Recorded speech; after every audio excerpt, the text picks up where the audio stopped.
So this is the second video which I am recording, and yeah, uh, I will explain a thing. There's two ways that people perceive the world. In what context? In the context of progressing in some kind of work they do. For example, um, people who have anxiety disorders or people who struggle with a lot of anxiety, they associate certain events in their life as very much important. For example, if somebody uh, is afraid of exams, okay, that person has a fear of examination. The reason could be a lot. It could be due to the person's past traumas, it could be due to some other reasons. We want to know. But generally, people who have a lot of anxiety with them, you have to understand, we can agree on that these people also tend to be very uh, attached with certain things with them, and that is what makes them anxious. Because when you are anxious as a being, you want a result, and probably you are having difficulty getting that result in some way, and your mind feels anxious that, okay, naturally when I try to do this thing, I'm not being able to get the desired result, so I have to do something extra, and I have to put pressure on myself. And if I do that, I can temporarily pass the exam with good marks or so. So the threads or the thing which is very more important to me in my life uh, will be passed, and I can survive that. So since well, I got a diagnosis of generalized anxiety disorder a few years back, and I still have it. Okay, and the symptoms of it goes up and down, depending on my environment and other stuff. My neck hurts. I have a sore throat as well. Okay, so even like when I wanted to, you know, open this YouTube channel and try to be consistent on it. Okay, I will try to first explain one study. So uh, the study is here in this book, Atomic Habits. It is a very famous book. Everybody knows about that. So I don't know in what chapter it actually had, and I have to find it a bit.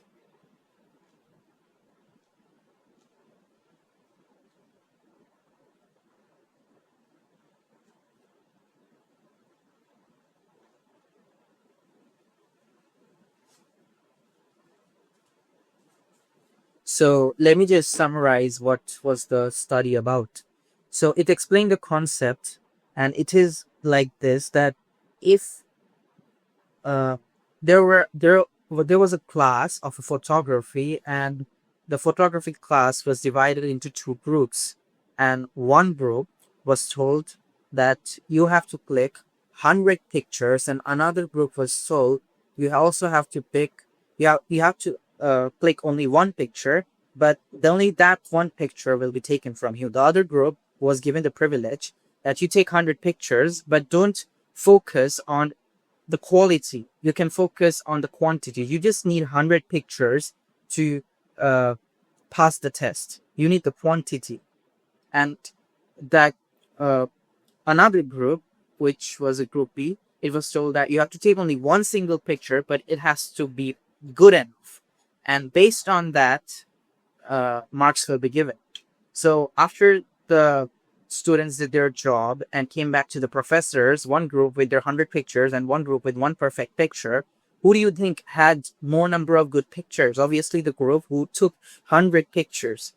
Okay, so they just took the camera. They just know that they just need 100 pictures. So just normally took the camera, went outside and clicked some natural pictures. Okay, so what it eventually happened is that as they clicked one picture, then another, then another, then another, without focusing on the result, just focusing on the process of clicking the pictures, they unconsciously developed a skill to take better pictures. Eventually, by the time they reached 80 pictures, 90 pictures, or 100 pictures, they were already doing much better, and they had developed a skill. Okay, that, all right, I can now take a picture, right? But for the group that took only one picture, they were too much focused on the overthinking, overanalyzing, and deciding that how to make this one singular picture look perfect. And they took only one picture, but it wasn't good enough. So it says that if you're result oriented, things are not going to work. So you have to be consistent with how natural you are, and that leads to long-term sustainability of your skills you have. Okay. So when I was a kid, I used to give exams and I had ADHD. And because of that, my baseline normal level to function was not good enough, was not adequate enough to, you know, uh, go at par with the other neurotypical kids. So what I used to do is that before the examination, just a few days before the examination, I would take the book, I would mug it up like my life depends on it. And due to a lot of adrenaline and extra stimulation, my brain would form long-term, I mean, obviously it's not long-term memory, but the memorization would be enhanced, the memorization capability during that period. But the thing is, I used to induce a lot of unnecessary pressure just to pass the exams, and it used to work. I used to get good results, I used to get good marks, and nobody cares about the process here in the Indian education system. Everybody cares about the results. So if the results are right, they don't care what the process is. But the thing is, I think the process is more important, because the process is what you are, what you do for the 6 months, for the whole semester, the whole year. That's the process. That's the way of living. That's how you engage in some activity. But when you are result oriented,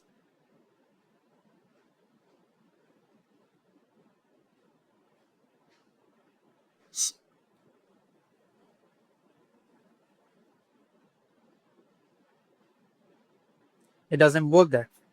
Eventually, what happens is you get classically conditioned, and what happens is you start to think that, okay, since when I naturally take the book and read it, and I cannot go to the examination tomorrow and remember that, okay, this was taught yesterday, I read it yesterday when other kids could, and you're young adolescent kid, you don't know how to cope with these things, you don't have any knowledge on these things.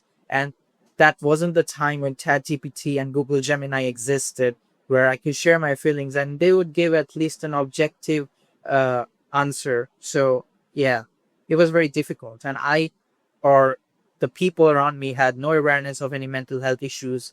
Okay, everybody is considered to be the same, and because of that, eventually what I used to do, and I did even till my 12th grade, and fortunately in most of the major examinations my results turned out to be fine. But the truth is, the skill, the things which I learned, it lacked.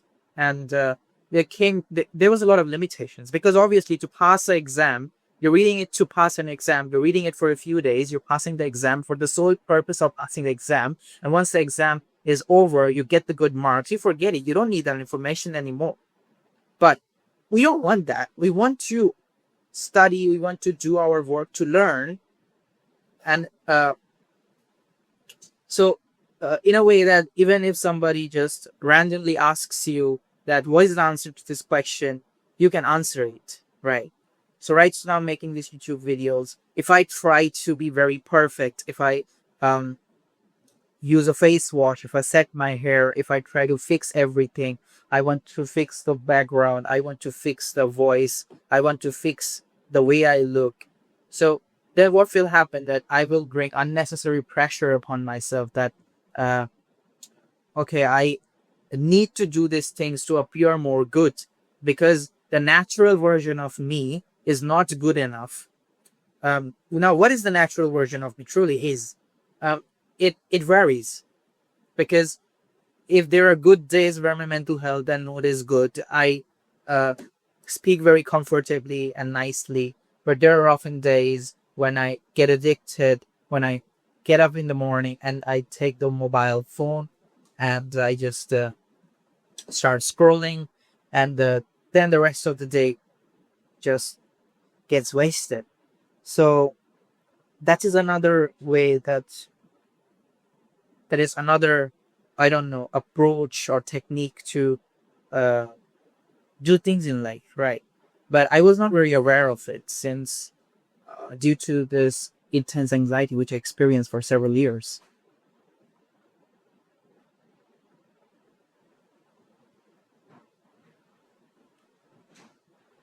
So even right now, while I'm recording the video, I'm pretty anxious. My words are getting pretty tangled, and I'm having difficulty in expression. But yeah, uh,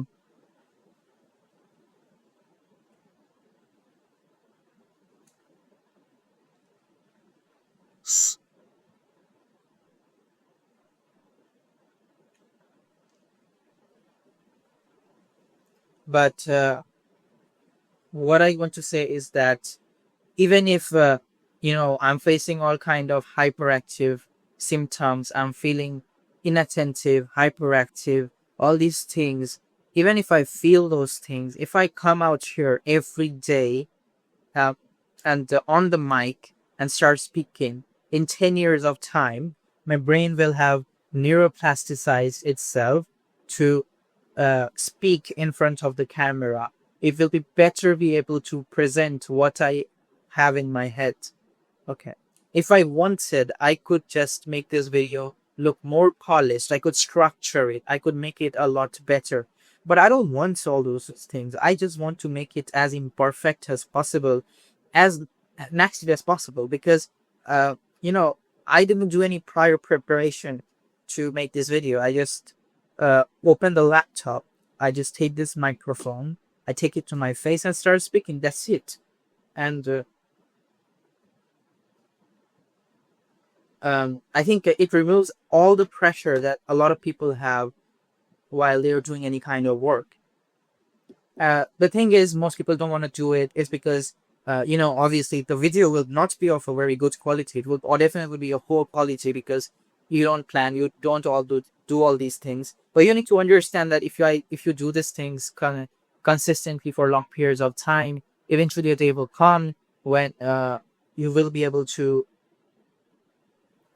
naturally, without prior planning, be able to make quality content, and that is what we want. That is the sole purpose of everything.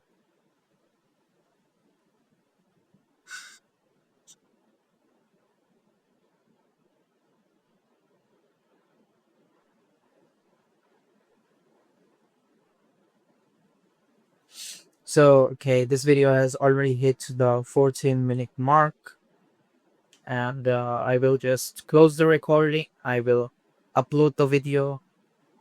Yeah, and that is it.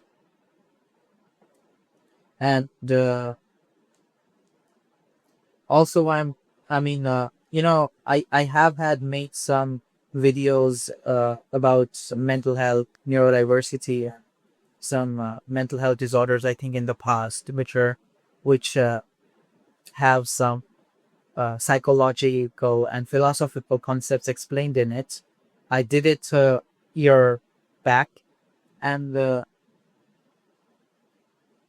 all those videos are there where I tried to make it look more perfect. And guess what? I lost interest. So, uh, whenever you have a pressure, you feel self conscious that, okay, I need to uh, make this video and make it look better. Um, so I think that is where you lose, and I think that is how we win, right? That even if your expression is bad, even if you're this, even if you're that, come and show your insecurities to the world. The thing which you're most insecure about, it's not going to change either way. But the best way to get over your insecurities is by exposure, is by controlled, healthy exposure and acceptance that, okay, I will upload a poorly made video on the internet, which is uh, a, like a laughable standard, right? Because you don't structure anything, you don't explain anything in a structured way, in a polished way. Um, you just speak whatever comes out to your heart as it is, and yeah. But like the more natural you do something, okay, the more uh, sense of reward and fulfillment you will get, regardless of the results, because the results do not matter at all. Okay, while I'm right, because like there's a thing called flow state. It's a concept given by Mihaly Csikszentmihalyi. Okay, and uh, the thing is, when you're working, uh, or doing any kind of activity, you get engrossed into that activity to the point where you forget every other thing in the world. You forget all other worries in the world. For example, let's say you are in a relationship, you're talking to your girl or you're talking to your boy, and talking to your man, and you just get engrossed into the uh, conversation that you forget every other thing. The time passes so quickly. Same thing with any kind of video games or a book. It could be a movie, or it could be study, anything. Okay, so uh, we want to induce this flow state into our professional life, so that uh, if you do a job in the future, you should not be exhausted by it. So while you are doing the job, if you are in a flow state, you're kind of happy. A lot of people on the internet, they have a sense, they say that I have especially a lot of people, I do not uh, intend to attack or uh, point out to any particular group, but a lot of people, especially educators who are on the internet in a place, especially like India, they say that I have done a lot of hard work, okay, in my life, and the truth is that uh, all those people who do hard work, they have studied hard in their life. Many of them have been able to do that because uh, their environment, their genetics were designed in a certain way, they were arranged in a certain way, and whatever study they did, that work stimulated their brain to induce this state of flow. And what happens with these people is that uh, whenever they study or do any kind of thing, they get into flow state pretty easily. Okay, and neurotypical people do not generally have problems with these kind of things. Uh, right. So um, like, is it hard work if you are some person and you are doing some kind of work, any work, let it be studying, and you're engrossed into it for hours and hours and hours? Is it really hard work? I don't think so. You get fun out of it. You get a sense of reward out of it. I don't call it hard work. You know what hard work is? Hard work is suppression. Hard work is moving through resistance. Hard work is experiencing pain. Okay, so if you want to really understand what hard work really is, I think you should read a book. You should read two books: "Can't Hurt Me" by David Goggins and "Never Finished" by David Goggins. That's these two books. You will understand what hard work really looks like. Okay, because when I was in 10th grade, uh, and I was in 10th grade, and yeah, I used to sit into the class, and my mental health during that period of time was extremely bad, extremely poor. So when I used to sit in the class and the teacher used to teach something, but I was a very determined individual. If something is presented to me, I would learn, regardless if my body is trying to uh, uh, do the work or resistant. So basically, my flight and fight system would be active almost all the time. I would be on full adrenaline. I would be fully stressed. Okay, and these are some of the peak years of my life where I had peak anxiety. And I used to sit in the class and I used to pay respect to the teacher, but nothing would eventually get encoded into my head. And and I used to get very angry because for the first time these things are happening to me, and I didn't know what is it. I didn't have any knowledge about it. At this point, for the last 3 years, I have had accumulated a lot of knowledge and understanding of psychology and the mental health. So now I understand it, but back then I couldn't understand it. When I was at 10th grade, I used to take this online coaching from Physics Walla, where they used to teach, and they used to teach in a very toxic environment because they used to teach and not to uh, make you learn, but they teach you to uh, get some kind of rank. I will make a separate video about it, and uh, uh, the thing is with things like these coaching institutions, I used to uh, watch their videos, and every second of watching their videos felt like absolute pain to me. Today, when I study, I do not experience things at that much intensity. Okay, I often sometimes find myself getting into flow states, and I understand that, okay, that I used to have a lot of confusion that how are all these other people doing.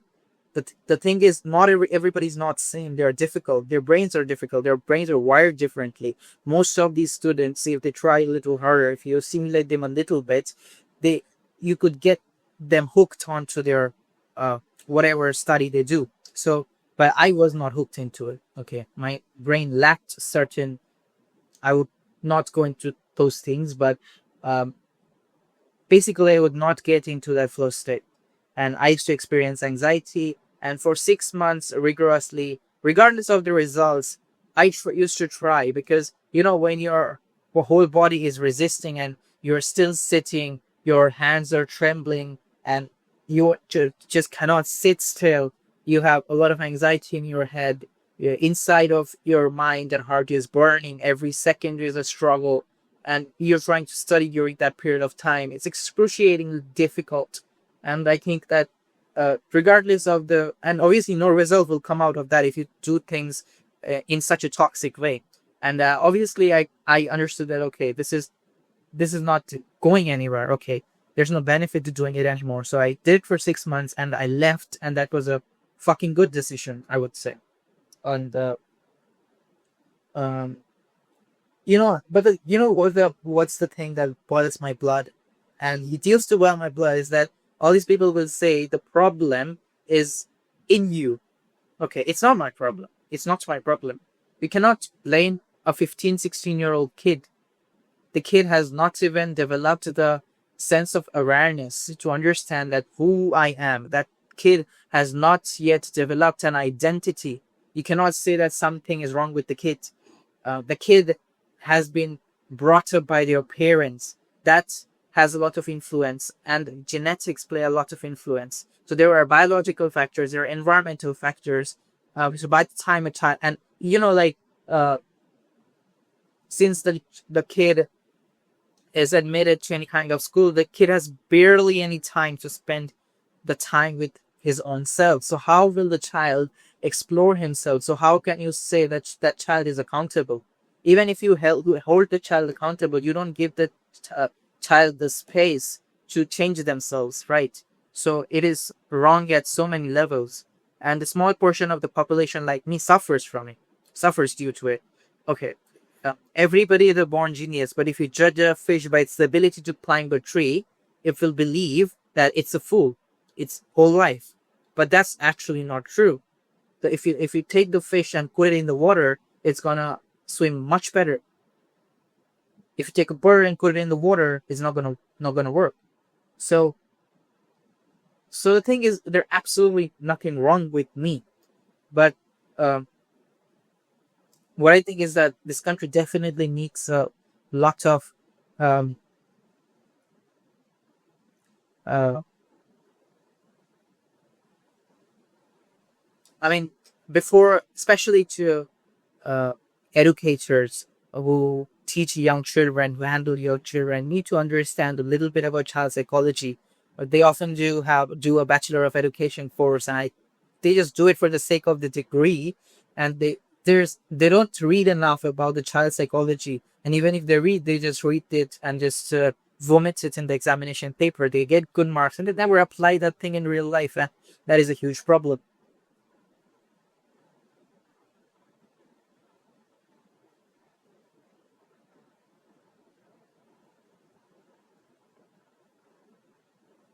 And I wouldn't take this video that long. I feel very hot today, and I didn't. I've had a very good day today. Yeah, and I feel very sad. I don't feel that good as well. My health is not very well and positive. Uh, I feel kind of depressed, but um, uh, I look forward to continue this thing, and I think things will turn out to be smoother eventually. So yeah, it doesn't really matter. And yeah, so it's been 26 minutes since I'm recording, so I will stop the recording right now, and I will be probably doing some adaptive work that will keep my mental health better so that I can recover well, and probably I will speaks about something tomorrow morning. So yeah, that is it. I will turn off the recording.